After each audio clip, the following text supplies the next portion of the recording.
What's up, YouTube? This is Sin on Sundays, and as you can probably tell from the title, this is a flawless game of TDM on Hanoi. Real quick before the game gets too far started, I just wanted to say that I'm restarting my channel. I didn't do anything for quite a while, didn't have any games, got a new setup and everything, so I couldn't. So I'm trying to get this thing started again, trying to get it back to where I was. Getting over 1,000 views per video. So if you guys could spread the word, I know if you're one of the people that like my videos, post it on any forums you post on, tell your friends about it. I don't know. If you're into the gameplay commentary community, if you could just kind of spread the word, spread my seed around. I'm trying to get my name out there, so that would be much appreciated. Also, just a quick note about this, you'll see me crouching around. I was messing around this game with noise, and I don't use Ninja because I found that this game, it's much harder to sound whore in, and it seems like much fewer people sound whore in this game too. I haven't really been caught off guard by many people sound whoring, but I couldn't really complain about it even if I did, because I used to sound whore really bad in Modern Warfare 2. But anyway, so yeah, that's why sometimes you'll see me crouching around, just because I don't want to be heard. And as you can see by the score at the end of the game, they probably didn't have very many spy planes up. So, another note about my channel.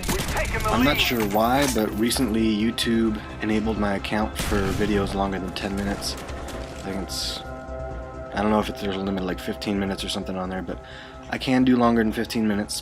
So if you want to see a demolition game, sabotage game, one of those game types where the games can last longer than 10 minutes, let me know. And I can make those videos now, play a few games, a demo, sabo, whatever, see if I can get a good game. Here on this guy I see on the radar, at first I thought he was outside, so I was going to work my way around the building, but I found out he's upstairs, so come up here, and again I crouch because I don't want him to know I'm coming. I don't think he's got a spy plane, so if I can get the element of surprise, it's a big advantage. And doesn't really matter because somebody else ends up taking the kill. Assists are nice and everything, but when you're trying to get the kill streaks, you just gotta finish the kill. So, as you can see, I'm using the AK-47 with the Pokeball emblem on it. And I just watched a video from Mark of J actually about an hour ago where he was playing on TDM on Hanoi using the AK-47. The main difference between his setup and my setup is he didn't have the Pokeball on the gun.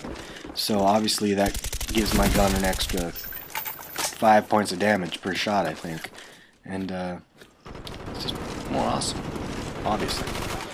So, something I've noticed, I don't know if somebody can answer this question for me, but it doesn't show people as in your party when you rewatch videos in theater mode.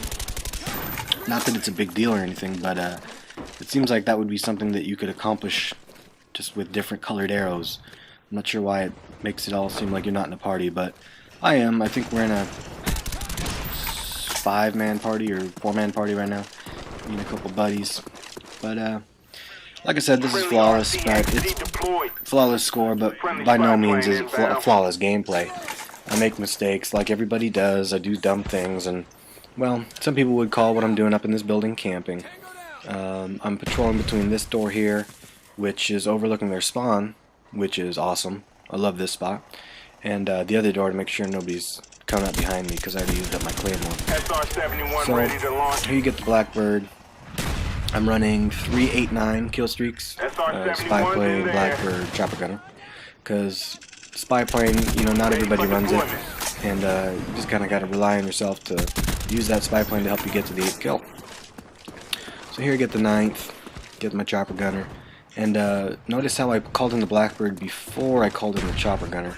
That's something you usually want to do. It's tough if you get you're at 7 kills and then 2 guys show up in front of you and you kill both. It's like, yeah, well, you didn't have a chance to call in that Blackbird, but it helps out because while you're in the chopper gunner, your teammates have a Blackbird up to help them get guys out of the buildings or help you clean up kills, whatever it may be. But also, it's, after you get done with the chopper gunner, the game's probably close to over because you probably destroyed the other team. So having the Blackbird up at that point really doesn't make all that much sense. But Anyway, as you can see, a lot of them are in hiding, cowering in the buildings, which I don't blame them. I'd probably do the same thing.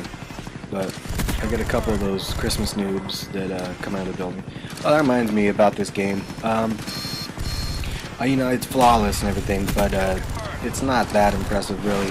And I'm not trying to brag about it or anything, you know, saying flawless game. But these were Christmas noobs. I think when you look at the scoreboard at the end, most of them are green. Let's have a discussion on Christmas noobs.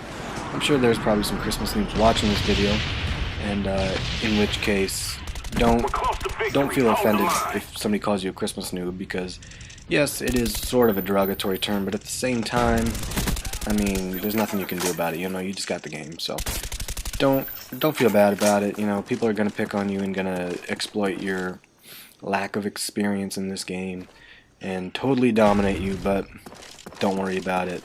It'll all be okay. You'll get up to prestige level. You'll be a Christmas noob. You'll be fine. For all those other people that aren't Christmas noobs watching this, I highly recommend that you lobby jump for a while, for the next few days or so, to find a lobby that's chock full of Christmas noobs. And it also helps, I found, if you have someone on your team that's a low level. We're playing a few games with a guy, a friend of my friend, who was like level 30 or something like that, and all we got were Christmas noobs. Anyway, that was the game, guys. Thanks for watching. Subscribe, like the video. Love you. We executed the mission perfectly.